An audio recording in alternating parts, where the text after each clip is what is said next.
Quizá España nunca debió poner los pies allí. Quizá las alpargatas de los soldados de hace 100 años hubieran pisado otras tierras más cercanas a las suyas, y sus ojos no hubieran visto venir la muerte mientras pensaban en sus casas, en sus familias, tan alejadas, tan ausentes. Pero ocurrió,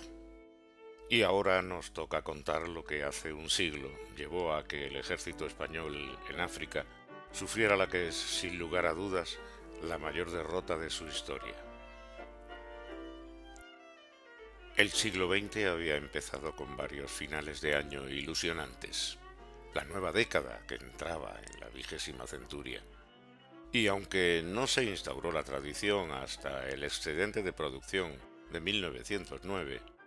las uvas y las campanadas prometían un futuro cada vez más lejano de las convulsiones del siglo XIX, y más felices. Porque la centuria anterior había acabado de un modo desastroso, sin paliativos. La pérdida de Cuba, las riadas de repatriados, las listas de heridos, tullidos y enfermos, y la sensación de que una nación advenediza como los Estados Unidos de Norteamérica había sido capaz de decapitar del todo la idea de un imperio que pareció no tener fin. Fue la puntilla que derrumbó del todo la autoestima nacional, cercenando sueños y desnudando la realidad de un reino pobre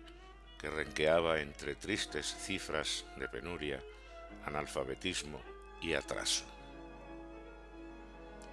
Y ocurrió también que en 1906 los grandes se reúnen para dirimir el complicado asunto de un Estado fallido que amenazaba directamente las ideas de expansión colonial de las potencias que controlaban el mundo. Marruecos ha tocado fondo, ha llegado a la medida más baja en la que puede desarrollarse la vida en una nación con idea de serlo. Ni siquiera España registra las tasas de violencia, desgobierno, anarquía y anacronismo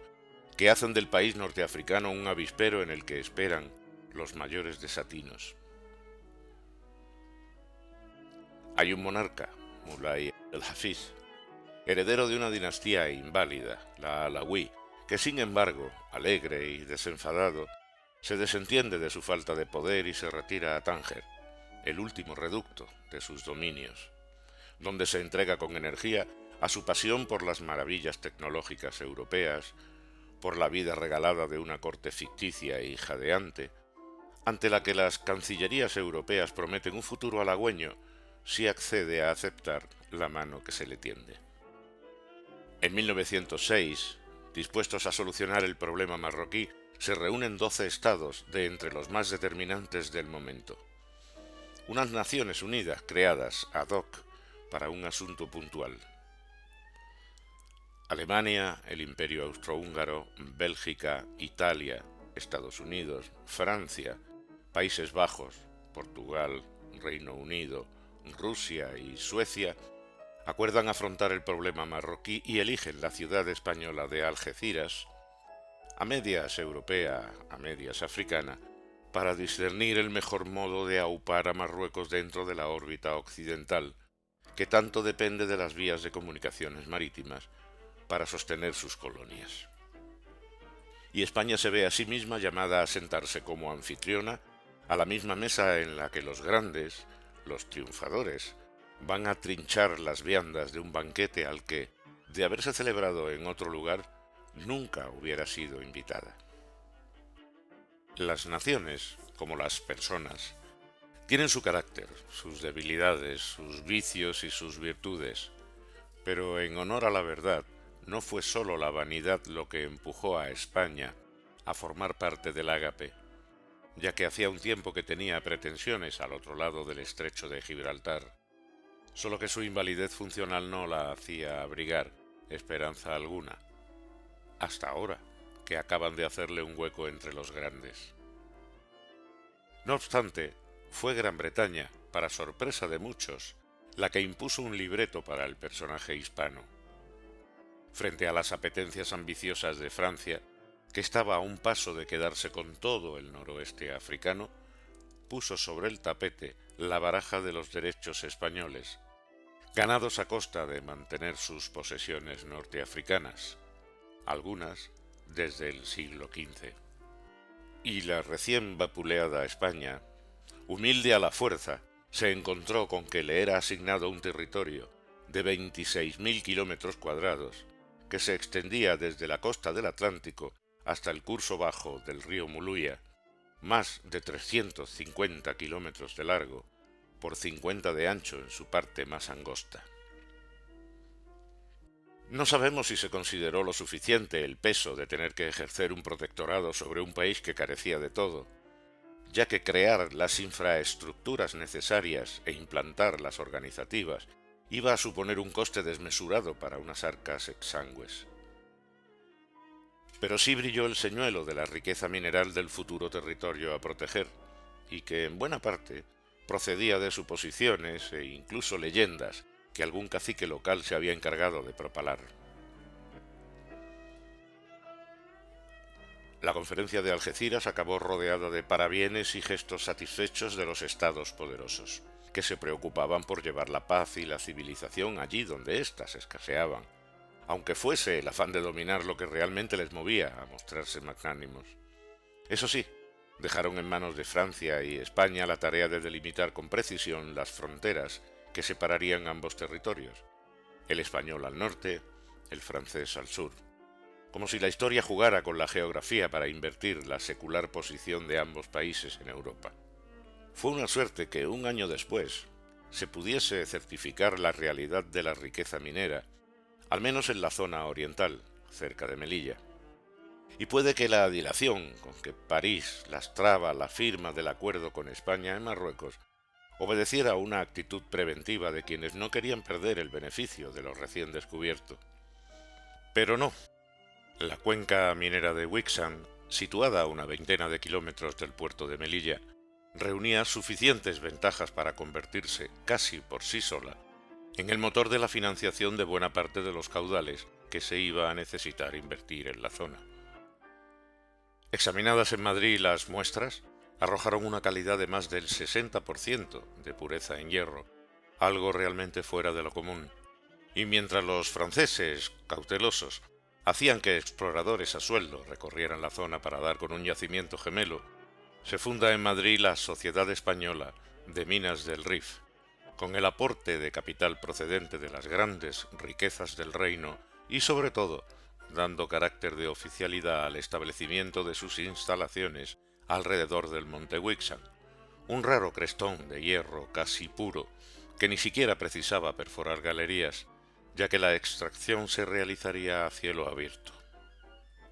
Los franceses dan con otra beta de menor tamaño y calidad y fundan la CNA, la Compañía del Norte Africano. Hasta Alemania hace su aparición en la zona por medio de la Compañía Müller, que prefiere hincar sus barrenos a más distancia, cerca de la punta del Cabo Tres Forcas, donde ya el color rojo de los acantilados anunciaba desde tiempo inmemorial la existencia de venas férricas.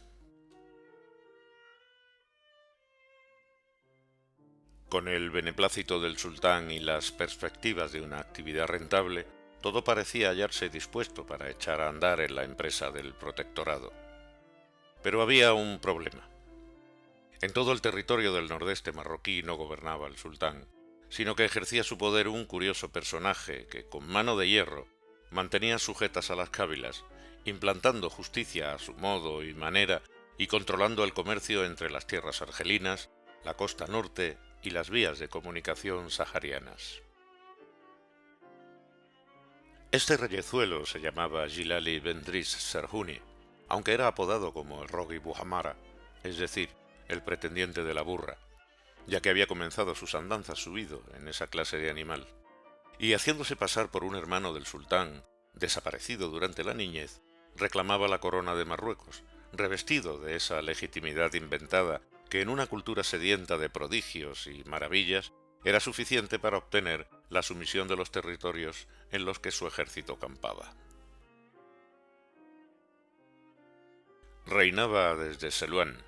20 kilómetros al sur de Melilla, y residía en la vieja alcazaba cuyos muros siempre estaban adornados con las cabezas de quienes se habían atrevido a oponerse, de alguna manera, a sus deseos y órdenes.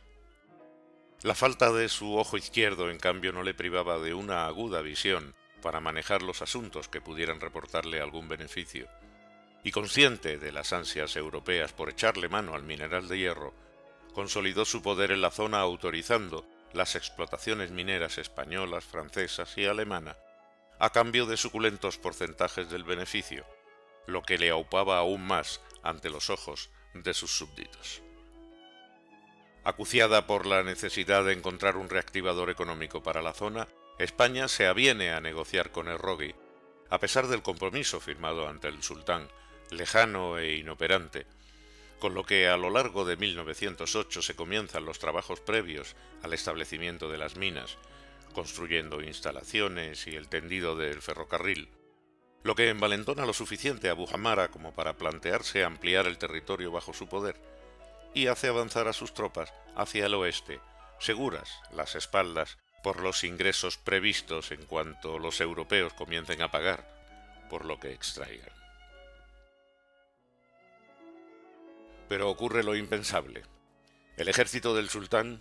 un conglomerado de guerreros más vistoso que otra cosa, planta cara a las tropas del pretendiente y le inflige una sonada derrota, aliado con las cábilas del Rif central, que si bien negaban al sultán cualquier autoridad sobre ellas, mucho menos pensaban tolerar el dominio del reyezuelo tuerto. En plena retirada hacia el curso bajo del Muluya, las tropas de Errogui y Bujamara van perdiendo terreno y adeptos. Algunos de sus fieles se salvan al trasponer el Muluya, pero Gilali Bendris cae en poder del ejército real y es llevado ante el soberano, que le aplica un castigo ejemplar. Le saca los dos ojos, el bueno y el inútil, y lo pasea por las ciudades del reino metido en una jaula para escarnio y mofa por parte de los ciudadanos, y ejemplo de lo que puede ocurrirle a quien ponga en duda la autoridad real. Al final del largo periplo fue arrojado a un foso lleno de leones, pero según algunas versiones, las fieras se negaron a comérselo, y fue la guardia de Mulay el Hafiz la que acabó con su vida a tiro limpio desde los bordes del foso. Quedaba mucho por hacer para alcanzar un nivel aceptable de desarrollo en aquel Marruecos civilizado solo a medias, pero lo peor fue que, sintiéndose liberadas las tribus del fiero despotismo de Bujamara, se consideraron en el derecho a obtener de los intereses europeos lo mismo que el reyezuelo tuerto esperaba conseguir, y presentándose frente a las autoridades de Melilla, les exigen que se retire al personal civil hasta el interior del territorio español, hasta no se alcancen acuerdos satisfactorios entre España y cada una de las tribus implicadas en el tendido ferroviario o en la propia extracción del mineral. La situación fue escalando los peldaños de una crisis cada vez más difícil de resolver, hasta que en julio de 1909, el asesinato de algunos obreros de la Compañía Española de Minas del Rif, ocurrido en las inmediaciones de Melilla, provoca que el general gobernador José Marina Vega responda con las armas a la agresión, dándose inicio a una campaña que tuvo en vilo a las tropas de la guarnición, hasta que la llegada por mar de los refuerzos necesarios desde la península permitió resistir, y poco después, en septiembre, pasar a la ofensiva para poner toda la zona bajo el control militar de España. 40.000 soldados fueron necesarios para demostrar a las cávilas de qué lado estaba Dios. Pero el millar de muertos por parte española y la llamada a filas del personal reservista necesario para cubrir los huecos de las unidades desembocó en una crisis política que mantuvo en jaque al gobierno durante todo ese verano y dio lugar a la conocida como Semana Trágica, que sumió a Barcelona en una rebelión ciudadana solo dominada a costa de sacar las tropas a la calle y calmar los violentos altercados a cañonazo limpio.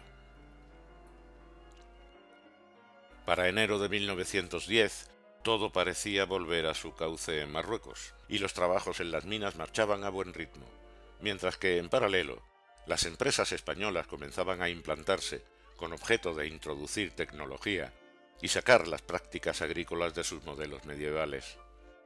La Compañía Española de Colonización y Agrícola del Muluya hicieron avanzar sus establecimientos hasta las cabeceras de las zonas más propensas a convertirse en fértiles, y con ellas fueron naciendo los poblados que, diseñados al modo occidental, acabaron por convertirse en pueblos y villas donde no paraban de establecerse nuevos colonos procedentes de la España castigada por la pobreza. Por fin, los planes de protectorado encontraban una porción de territorio fértil en la que prosperar, sin temor a levantamientos, guerras civiles o inseguridad ante la violencia o el bandolerismo. Y la zona extrema de Oriente, como su contraparte en Occidente, empezó a brillar como el faro que atraía las esperanzas de muchas familias, golpeadas por la miseria o el infortunio, y que llegaban desde cualquier rincón de España, dispuestas a empezar una nueva vida de esfuerzos y recompensas.